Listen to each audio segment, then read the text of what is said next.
सत्यनारायण भगवान की जय। व्यास जी ने कहा, हल्ला बिल्कुल नहीं। व्यास जी ने कहा कि एक समय नैमिषारण्य क्षेत्र में 88,000 ऋषि एकत्रित हुए थे और वहाँ पर पुराण वेता सूत जी से सभी लोगों ने मिलकर पूछा कि हे भगवान, हे सूत जी, हमें ऐसा कोई उपाय का वर्णन करें जिसे कम मेहनत में बहुत बड़े फल की प्राप्ति हो जाए। क्योंकि हम लोग यहाँ से जाएंगे नाना प्रकार के क्षेत्र में, तो सभी लोगों का प्रश्न आएगा हमारे पास, तो उनके कल्याण के लिए हमारे पास कोई उपाय होगा तब तो हम बताएंगे। इसलिए हे सूत जी, हम सभी में आप श्रेष्ठ हैं, इसलिए हम लोगों को ऐसे उपाय के बारे में बताइए जो मैं आगे जाकर सभी लोगों को बता सकूं, जिससे उनका कल्याण हो जाए। तभी सूत जी ने कहा कि इस प्रकार का प्रश्न एक बार नारद जी ने भगवान विष्णु से पूछा था और भगवान विष्णु ने जो जवाब नारद जी को दिया वही बात मैं भी आप लोगों को बताऊंगा, क्योंकि आपके मन में कल्याण की इच्छा है। तो ये प्रश्न बहुत उत्तम प्रकार का प्रश्न माना जाता है। कौन सा प्रश्न? प्रश्न भी 4 प्रकार के होते हैं। एक तुक्ष प्रश्न होता है, एक मध्यम प्रश्न होता है, एक क्लिष्ट प्रश्न होता है और एक उत्तम प्रश्न होता है।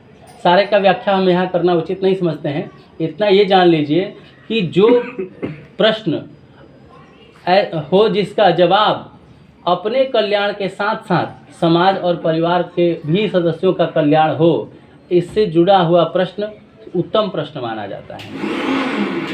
तो नारद जी ने कहा, एक बार अनेक प्रकार के योनियों में उन्होंने घूमा, चारों तरफ के लोकों में भ्रमण करते हुए इसी मृत्युलोक में पहुँचे और यहाँ उन्होंने आकर देखा कि अनेक प्रकार के प्राणी अपने अपने कर्मों के अनुसार कष्ट पा रहे हैं, दुख पा रहे हैं। यह देखकर उनका हृदय विदीर्ण हो गया और वो इसका निराकरण के लिए चले गए भगवान विष्णु के पास।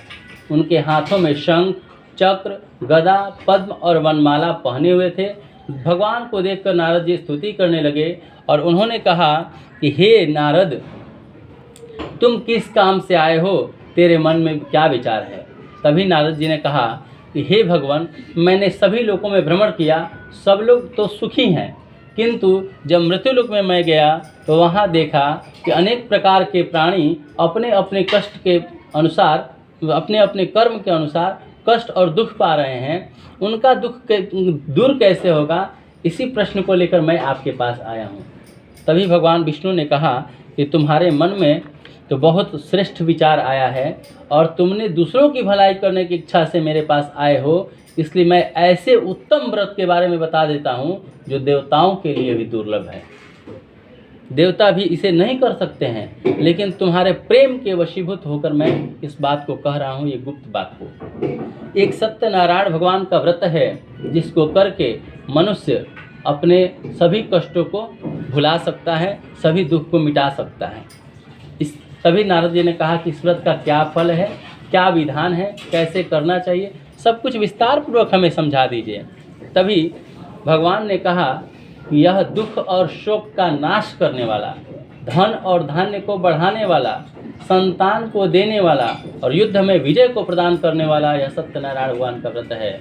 और मनुष्य के मन में जिस भी दिन भक्ति और श्रद्धा जागृत हो जाए, उसी दिन सत्यनारायण भगवान का व्रत कर सकता है। भगवान विष्णु खुद बोल रहे हैं कि यस्मिन कस्मिन दिने मर्त्यो भक्ति श्रद्धा समन्विता। जिस भी दिन मन में भक्ति और श्रद्धा हो जाए, उसी दिन सत्यनारायण भगवान का पूजन आप कर सकते हैं। इसके लिए कोई मुहूर्त, कोई लग्न, कोई नक्षत्र की देखने की आवश्यकता भी नहीं है।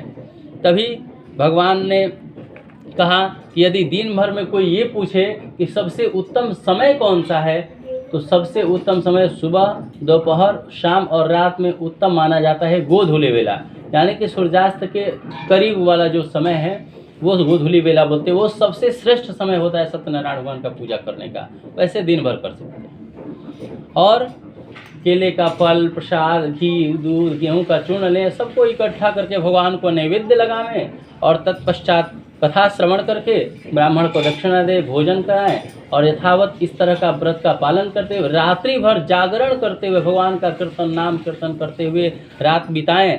इस तरह करते हुए जो भी इस व्रत को सुन रहे हैं उनको प्रसाद वितरण करके ही घर जाना चाहिए, मतलब प्रसाद ग्रहण करके ही घर जाना चाहिए, चाहे कितना भी इमरजेंसी काम ना हो, क्यों ना हो, लेकिन प्रसाद को ग्रहण किए बिना अपने घर बिल्कुल भी नहीं जाना चाहिए। प्रसाद ग्रहण करें, जल पिएं, उसके बाद अपने घर जाएं और तब पश्चात अपने भगवान का नाम कीर्तन करते हुए अपने रात्रि को बिताएं। ऐसा करने से निश्चित रूप से मनुष्य की मनोकामनाएं पूर्ण होती हैं, इसमें तनिक मात्र भी संदेह नहीं है, क्योंकि यह वचन किसका है? भगवान विष्णु का ही वचन है, और ये व्रत भी भगवान विष्णु का ही है। इससे छोटा इस कलयुग में दूसरा कोई भी उपाय नहीं है। एक बार प्रेम से बोलिए वृंदावन बिहारी लाल की जय, सत्यनारायण भगवान की